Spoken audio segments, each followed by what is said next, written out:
Hello అండి, నేను doctor PV Satyanarayana Murthy, consultant spine surgeon, Kim sunshine Begumpet.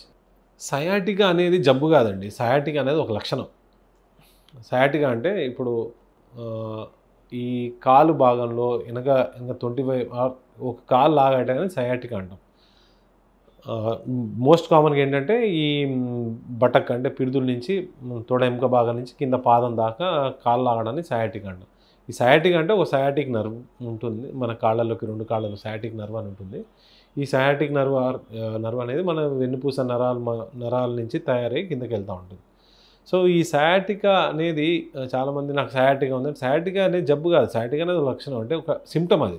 ఈ సయాటికాకి మల్టిపుల్ రీజన్స్ ఉంటాయి. అంటే డిస్క్ ప్రాబ్లం ఉండొచ్చు, అంటే ఈ వెన్నుపూస ఎముకల మధ్యలో డిస్క్ జారి నరానొత్తడం, ఆర్ వెన్నుపూస ఎముక గట్టిపడిపోయి నరానొత్తడం, ఆర్ వెన్నుపూస ఎముకల మధ్యలో స్టినోసిస్, ఫొరామినల్ స్టినోసిస్ అంటే ఒక రంధ్రంలాగా ఉంటుంది. ఆ రంధ్రం గట్టి అంటే పూడుకుపోయి నొప్పి రావడం జరగచ్చు.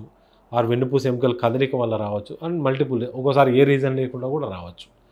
ఇంకా ట్రీట్మెంట్ అంటారా, ఇప్పుడు లక్షణం అంటే డిజీజ్ బట్టి. సపోజ్ డిస్క్ ప్రాబ్లం అనుకోండి, most of the times medical management సరిపోతుంది. సయాటిగా ఉన్న వాళ్ళందరికీ ఆపరేషన్ చేయాలని ఏం లేదు, మందులు సరిపోవచ్చు. కొంతమందికి వెన్నుపూస నరానికి ఇంజెక్షన్స్ ఇస్తాం, అది సరిపోతుంది. ఇప్పుడు వెన్నుపూస ఎముక కదులుతుంది అనుకోండి, వాటికి ఇంజెక్షన్స్ ఇచ్చి మందులు ఇస్తే లాభం లేదు. తగ్గచ్చేమో కానీ ఆ కదలిక అయితే తగ్గదు, ఎముకల మధ్యలో ఉన్న కదలిక. వాటికి ఏంటంటే స్క్రూస్ వేసి ఫిక్స్ చేసుకోవాల్సి వస్తుంది. ఇది కొంతమంది డిస్క్ ఆపరేషన్ చేయొచ్చు, స్క్రూస్ అయినా చేయొచ్చు. ఫైనల్లీ గోల్ ఏంటంటే సయాటిగా పెయిన్ తగ్గాలంటే it can be either medical management or injections or surgery or sometimes some physiotherapy aspects కూడా ఉంటాయి.